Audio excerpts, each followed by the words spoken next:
Magandang araw po sa inyong lahat at ngayon ay May 16, 2022, Lunes. Ito po ang the stock market today. If this is your first time in this channel, ako po si Benji Chodoro, isang retired bank officer na nagsimula mag-invest sa Philippine stock market noong 2007.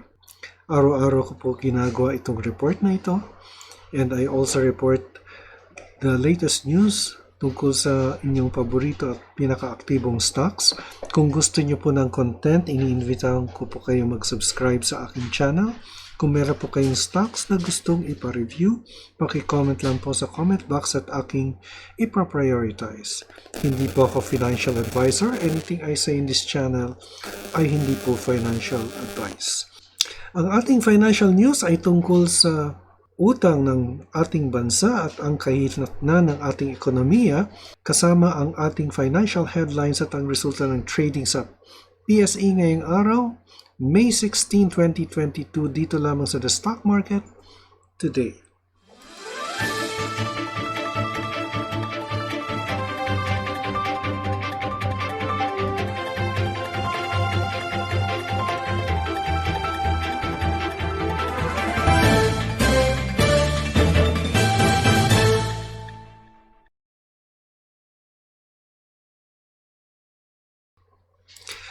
Okay, dito po tayo sa ating financial headlines at galing po ito sa BDO Securities. Analyst divided over rate hike move from the business world. Philippines faces headwinds despite strong first quarter 22 GDP data. Ito po yung main news po natin. Marcos Jr. urged to sustain infra development tax reforms. Sa sectoral news, Ayala Corporation net profits increased 44% year-on-year in first quarter 2022. LTG attributable net income up 1% year-on-year to 6.5 billion pesos in the first quarter. FGen profits declined 25% year-on-year in first quarter 2022. Bloom reports first quarter EBITDA of 2.9 billion pesos, up 100% year-on-year. EBITDA po is earnings before income taxes, depreciation, and amortization. Pizza net income up 2.7 times to 76 million in first quarter 2022. Then vehicle sales surged 41% year-on-year in April 2022. Let's now take a look at the headlines. Dito po muna tayo sa Manila Times. Dominguez sets advice for Philippine debt. And this is quite interesting. Finance Secretary Carlos Dominguez III has some suggestions on how the incoming administration should address the nation's mounting debt. Through a well-thought-out, closely coordinated, and efficiently executed economic program that protects the most vulnerable worldwide inflationary pressures through targeted subsidies, fosters sustainable and inclusive economic growth, and maintains a healthy fiscal regime by increasing and eliminating wasteful expenditures, he told reporters on Thursday night, when asked how the next administration should deal with the government's growing debt. Data from the Bureau of Treasury revealed that the national government's outstanding debt reached a new high of 12.67 trillion as of end of March this year, accounting for 63.5% of the country's gross domestic product or GDP. The debt to GDP ratio as of end March 2022 is greater than the 60.5% recorded at the end of last year and the highest since the 65.7% recorded in 2005. It also exceeds the international 50% threshold and the 60% cap set by the Duterte administration. The government's top priority, the Department of Finance has stressed, is to reduce the country's debt. It said the Philippines' debt management is being closely monitored by three major credit rating agencies, namely Fitch Ratings, Moody's Investors Service, and S&P Global Ratings. In the medium term, there is a need to bring down the debt GDP ratio through fiscal consolidation or narrowing the deficit so that the Philippine economy can resume its vibrant growth, the Finance Department added. Dominguez also assured his department will be ready in time to brief the incoming economic team on fiscal consolidation. Okay, so yun po yung first piece natin, and our second piece is found here in PhilStar. Philippines faces headwinds despite strong first quarter GDP. The Philippines may have recorded a stronger than expected first quarter performance, but headwinds remained that would likely impact growth in the near term. In its weekly economic review, New York-based intelligence firm S&P Global said Asia-Pacific economies, including the Philippines, are still facing a combination of challenges to their recovery. In the Philippines, S&P Global Market Intelligence Chief Economist for Asia-Pacific Rajiv Biswas said both manufacturing input and output price inflation remain elevated. He noted that the rates of increase are easing only slightly from the record highs in the past months. The BSP is facing escalating headline inflation pressures driven by rising energy and food prices, Biswas said.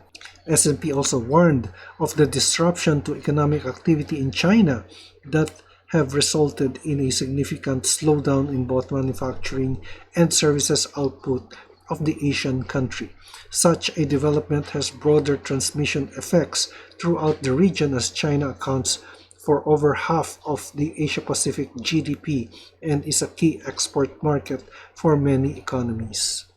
So, ang Philippines is likely to face challenges. This new incoming administration is facing challenges in keeping our economy afloat. Especially, concern right now is inflation. And as you know, to control inflation, you have to increase interest rates. So, ang sabi nga dito, ang sabi nga ng BSP is that they will have to raise interest rates. Dito, ay BSP seen raising interest rates this week. Well, the concern is already alarming. This is just in, from PhilStar, slow pace of forming Marcos economic team prolongs investor anxiety. The new administration should already form its economic team. Basahin lang natin yung first paragraph or first two paragraphs ito. Around this time, after the polls in 2016, when presumptive President-elect Rodrigo Duterte had already bared his administration's 8-point economic agenda, the plans were announced by Carlos Dominguez III, a member of Duterte's transition team who would later serve as finance secretary. At the time, Dominguez was included in the names that Duterte himself floated as possible members of a cabinet that would supposedly be patterned after that of Canadian Prime Minister Justin Trudeau. 6 years later, Duterte's apparent successor, Ferdinand Bongbong Marcos Jr., is keeping the market anxious, as the presumptive president-elect has yet to name the members of a new economic team that would be tasked to nurture the country's recovery from the pandemic. It did not help that Marcos skipped public debates meant to give candidates a platform to explain their plans during the campaign trail. The market remains anxious until we get more clarity on his cabinet picks, particularly on his economic cluster, Nicolas Mapa, senior economist at ING Bank in Manila, said. Investors will stay in holding pattern until then as they await the overall strategy and direction the new administration will take as we face headwinds early on in the lone 6-year term. Last week, the PSE posted a weekly loss of 5.6%. So, bumagsak po yung PSE. Alam po natin yan, and it's the lowest since August of 2021. Okay, so yun po, ang latest news, and the new administration should form the economic team soon or else the PSE will continue to slide. Okay, so before we go to the Philippine Stock Exchange Index, we welcome new subscriber Ben Cubs. Welcome po. Philip Gons commented, Sir, ano po nangyari kay Ali? Well, it just followed market sentiment, ano? Kasi yung US Fed looks like it's increasing more than 50 basis points. No? Kaya po bubagsak ang stock market. Plus the fact that there is no news yet on the new economic team of the incoming administration. Okay, yun po ang mga comments ng ating mga subscribers. So let's now go to the Philippine Stock Exchange and the Philippine Stock Exchange Index and how it performed today. All right. The Philippine Stock Exchange Index finally gained 122.95 points or 1.93% up to finish at 6502.12. Pero yung loss po niya last Friday was 2.34%, or 153 points. And then on Thursday, 1.56% or 103.56 points. So all in all, mga 300 points po ang binagsak niya. And hopefully, no? Kasi yung RSI po niya last Friday was already oversold at 26. So now it's somewhat recovered. It's above the oversold level at 34. So right now, I would say that the index is still bearish. Bearish pa rin po siya, and the trend is still downwards. In the meantime, I would say that the support level is at the 6,400. I think the 6,500 is still support level, but the lower support would be at the 6,400 level, which was last Friday. Ang closing last Friday was 63.79. Now, yung ating market activity, 79 companies declined, 118 advanced, while 43 remained unchanged. The all-share index registered a gain of 1.41%, while all the sectoral indices are up, and this was led by properties at 3.16%. So si Philip Gons, tinatanong niya kung ano nangyari kay Ali. Ali just follows market sentiment, no? Properties. But we'll take a look at Ali later because apparently it had a gain today. So let's now take a look at the most active stocks. Let's review the top 6. That would be Converge, SMPH, Ali, Ayala Corporation, Aboitiz Equity Ventures, and SM. Yan po yung top 6 most active today. So Converge muna. Let's take a look at Converge.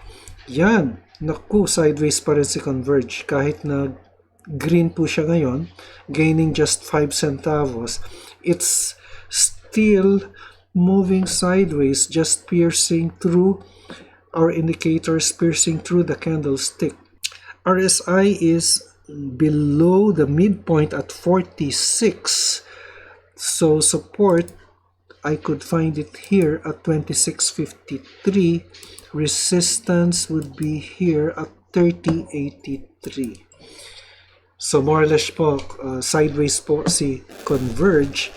Though it is a red candlestick, the closing price today is 5 centavos higher than last Friday.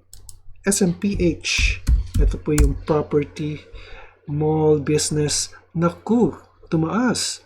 3.99%, almost 4% po, no? At meron pong volume, si SM. Yan. So, nagkaroon ng recovery si SM, may dividends po siya, 9.7 centavos payment.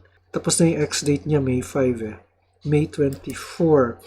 Anyway, there appears to be a recovery here for SM with RSI already just a bit above the midpoint at 51. So the bounce is big, no? Support is here at 33.35 or within that vicinity, while the next resistance level would be at this level, 38, ano? 38.68. Support and resistance, these are not exact points, but these are areas.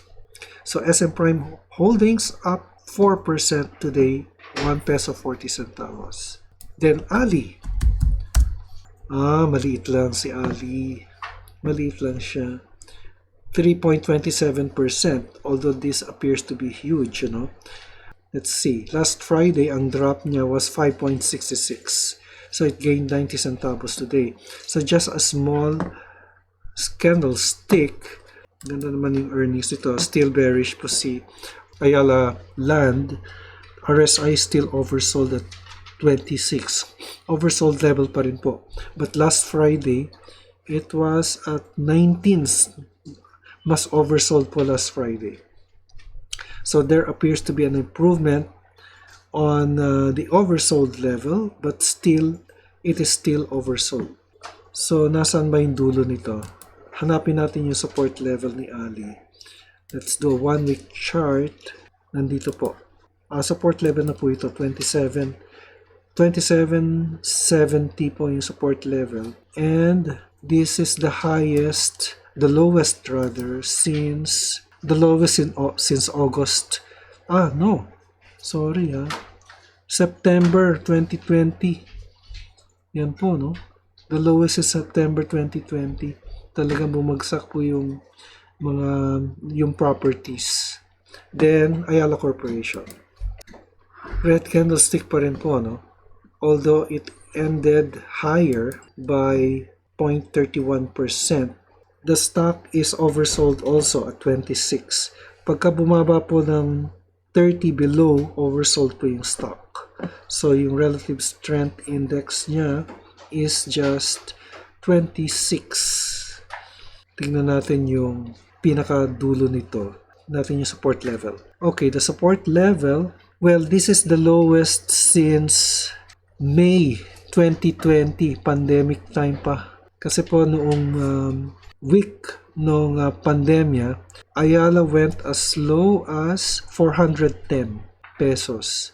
Ito ay March 16, 2020. 410 pesos si Ayala nun. So, ang pinaka-support level po niya ay nandito po. Actually, within the support area, no? 681 or to 682 po ang pinaka-support niya. And it appears to be holding in that area. Then, AEV, Aboitiz Equity Ventures. It had a doji today, although there is volume. No? There is volume. A short, thin candlestick gaining 30 centavos, 0.64% up. But there is volume. Ang significance po kasi ng volume is that there is an indication that in the following days, there will be an upward movement of the stock. In most cases, yan. Although the stock right now is on a downward trend and it is also oversold at 26.22. So most of the index stocks are oversold at this point. In the meantime, this is support level also. Nasa 46.39 or within that vicinity po ang support ni AEV. And yung indication na bearish yung kanyang trend o pababa pa yung kanyang presyo is because our short, medium, and long-term indicators are above the candlesticks. SM, our last stock, nagkaroon po ng bounce but it is just a short bounce and the trend is still downwards. Last Friday, it registered an RSI of 27, meaning it is oversold last Friday, but today it somewhat rose to 35, so it's above the oversold level, but it's still a bearish number, 35. No? Ang kanyang support ay nandito po. Okay, determine po muna natin yung last level niya. This is the lowest so far since May 2020. And the support level, it is support level right now based on April and May data of 2020. Yan po yung pinaka support level ni SM now at 8 pesos or 808 pesos. Okay, yan po ang ating report sa stock market. Ika-12 ng Mayo 2022.